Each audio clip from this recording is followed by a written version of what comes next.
his identification cards were gone. Cards that made it possible for him to stay alive. Cards that got him through pole and gnat barricades without being shot or thrown into a forced labor camp. I can't live for 2 hours without my ID, he said to himself.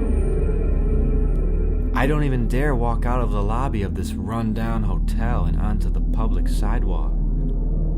They'll assume I'm a student or teacher escaped from one of the campuses. I'll spend the rest of my life as a slave doing heavy manual labor. I am what they call an unperson.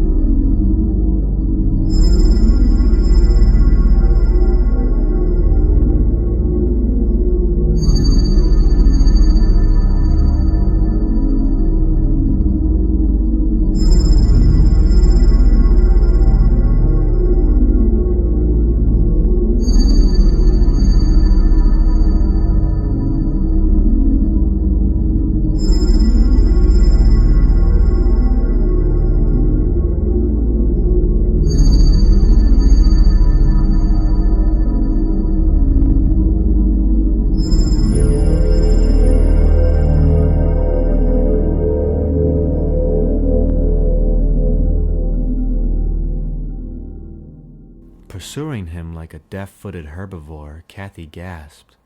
But suppose it's true. It could be. At the half-available doorway, she interposed herself between him and freedom. Standing there, her hands lifted as if to ward off a physical blow, she said swiftly, "Stay with me one night. Go to bed with me."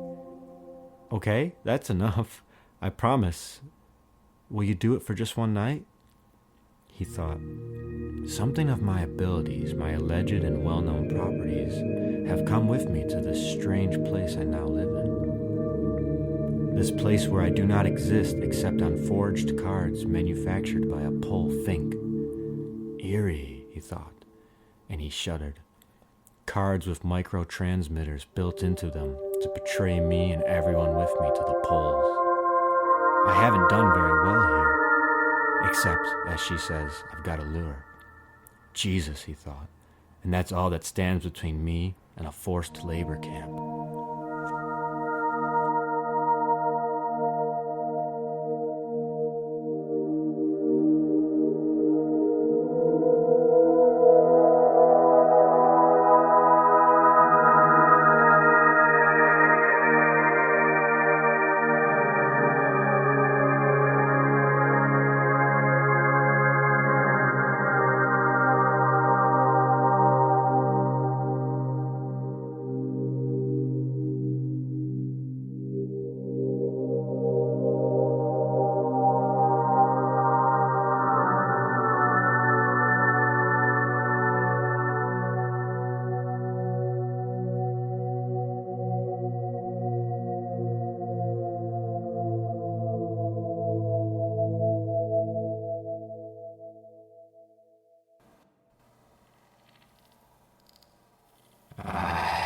He saw the bathroom past the partially opened door. He caught sight of an amazingly old tub on paint-lined legs.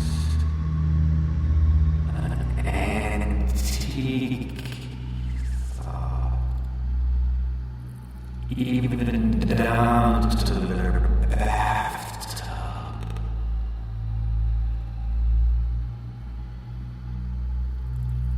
He haltingly went down the hall, past other doors to the bathroom, reaching it. He pushed the doors aside and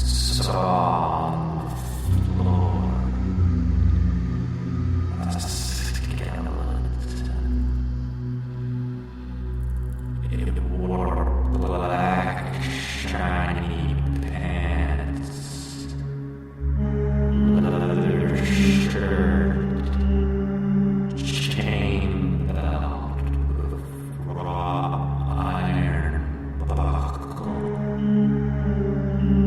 The foot bones had cast aside the high-heeled shoes.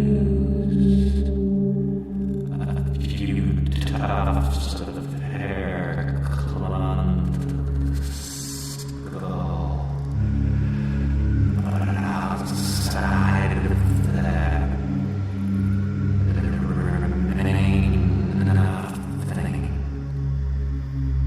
The eyes had gone. All the flesh had gone. And the skeleton itself had become yellow. God, Jason said, swaying. He felt his vision fail and his sense of gravity shift. His middle ear fluctuated in its pressures to the room.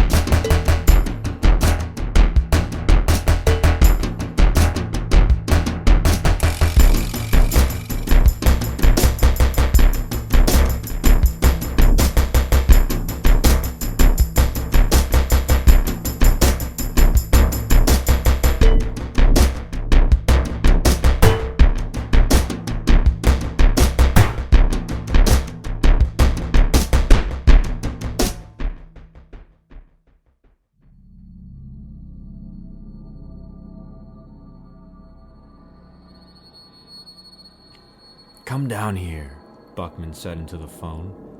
Why do you want to give up? He said. We'll kill you in the end, you miserable murdering motherfucker. You know that. Why don't you run? Where? Taverner squeaked. To one of the campuses. Go to Columbia. They're stabilized. They have food and water. Well, for a while. Taverner said, I don't want to be hunted anymore. To live is to be hunted, Buckman rasped. Okay, Taverner, he said. Come down here and we'll book you. Bring the Heart Woman with you so we can record her testimony. Goddamn fool, he thought.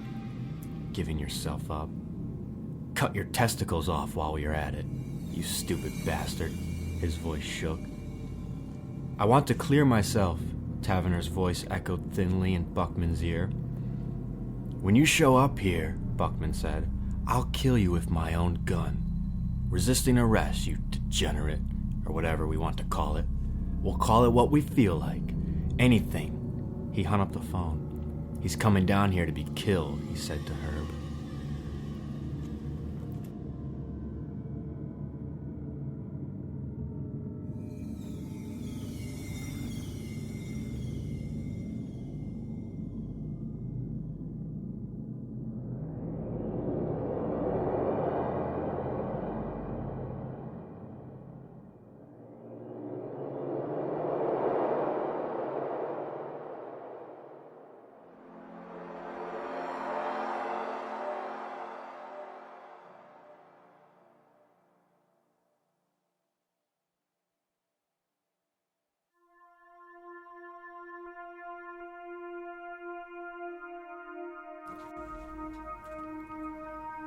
Are you always afraid of strangers? He asked her.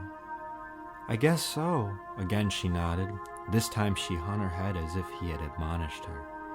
And in a fashion he had. Fear, Jason said, can make you do more wrong than hate or jealousy. If you're afraid, you don't commit yourself to life completely. Fear makes you always hold something back.